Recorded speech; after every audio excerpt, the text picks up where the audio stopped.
When accompanying hymns, the right registration will help your congregation sing out and feel the message of the hymn's text. In this video, we'll explore some ideas to help you create registrations that will make your hymn playing more effective. Hymn accompaniment should always include as a minimum stops of 8 and 4 foot pitch. To demonstrate why this is important, sing a melody as I play a hymn using 8 foot stops only.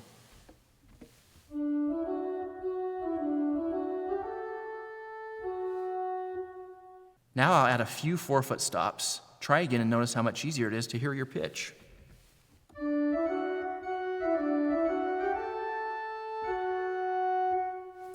The addition of 4 foot stops ensures the congregation hears not only their pitch, but tempo cues as well.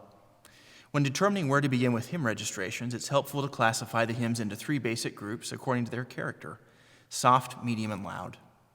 This gives us a point of departure to choose a registration for any given hymn. The principal family of stops forms the basis for most hymn registrations, and most, if not all, will include the great 8 foot diapason. For example, let's look at a hymn that would probably fall into the soft category, While These Emblems We Partake. I'll start by selecting the 8 foot diapason on the great and the 4 foot harmonic flute. Then I'll couple the swell 8 foot diapason and 4 foot principal. In the pedal, I'll use the 16 foot diapason and 8 foot octave to balance and swell the pedal.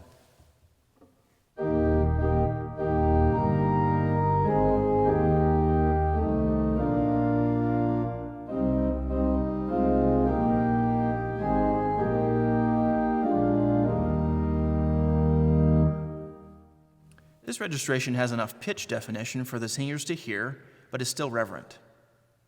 Let's move on to a hymn that would fit into the medium category, I Know That My Redeemer Lives. First, I'll choose the 8 foot diapason and 4 foot octave in the great, and to balance it, use corresponding principal stops in the pedal, the 16 foot open diapason, 8 foot octave, and 4 foot choral bass.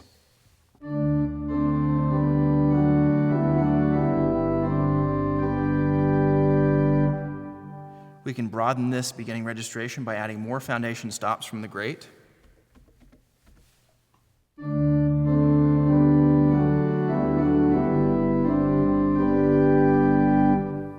We can also couple stops from the swell that we've prepared in advance.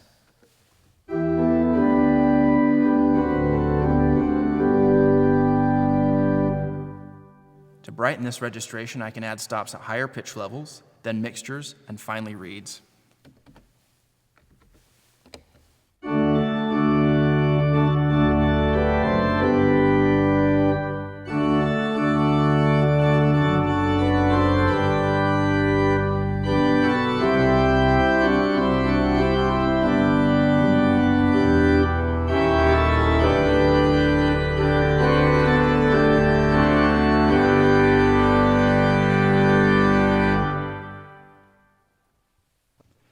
Next, let's look at a hymn that would fall into the loud category, Hark All Ye Nations.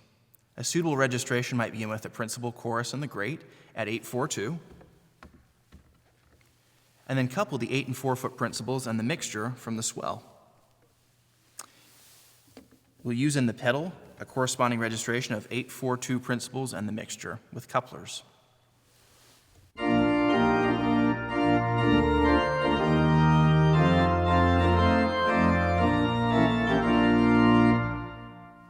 If the congregation is large enough and we want to encourage them to sing out, we can expand on this initial registration and before verse 2, add the great mixture 4.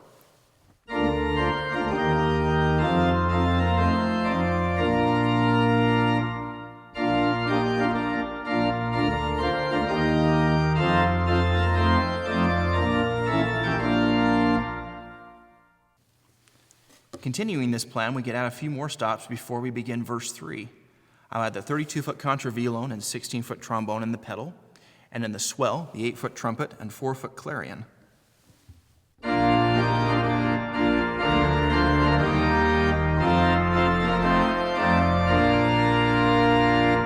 And taking advantage of the quarter note rest before the chorus, I'll quickly add the 8 foot posaune in the great.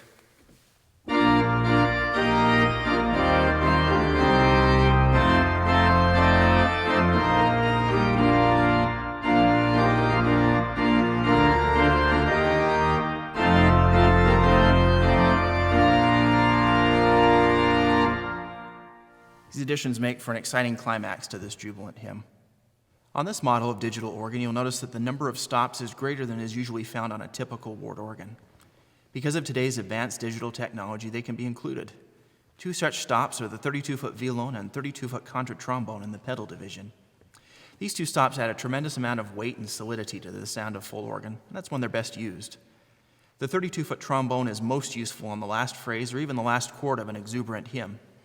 I'll demonstrate its use by adding it on the last phrase of "The Spirit of God."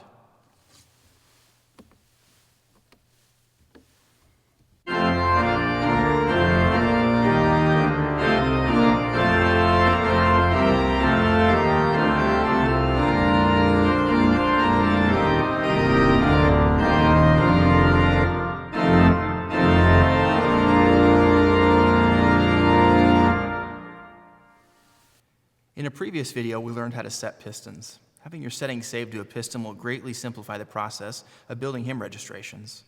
You can either make some basic piston settings from soft to loud, which you can use to get started, or you can make registrations for a specific hymn as the occasion requires. For example, I've set up the 10 general pistons on this memory level with registrations increasing in power, starting from piston 1 as the softest to piston 10 as full organ.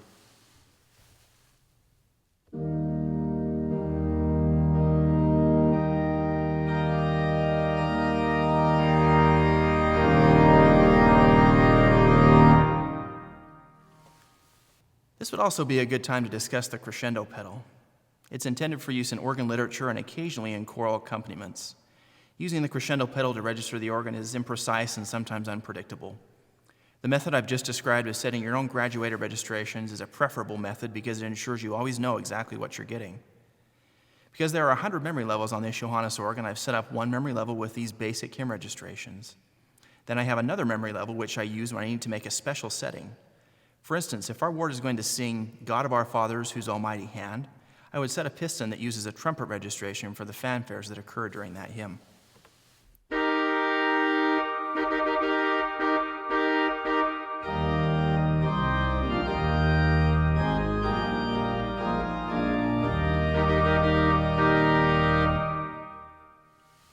Another example is the 4th verse of "Come, Come, Ye Saints." On this verse, it's traditional because of the nature of the text to reduce the volume to be more reverent. But when we get to the chorus, we want to be back to the more upbeat character of the rest of the hymn.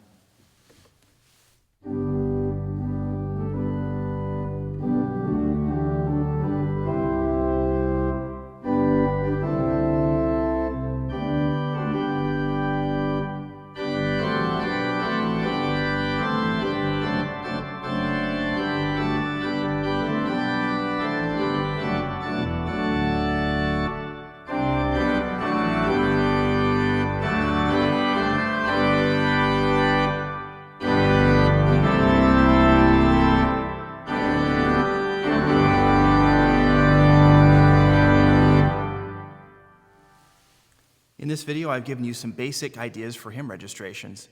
We hope that this will encourage you to experiment with the many possibilities available on this organ and create registrations of your own. Do I need to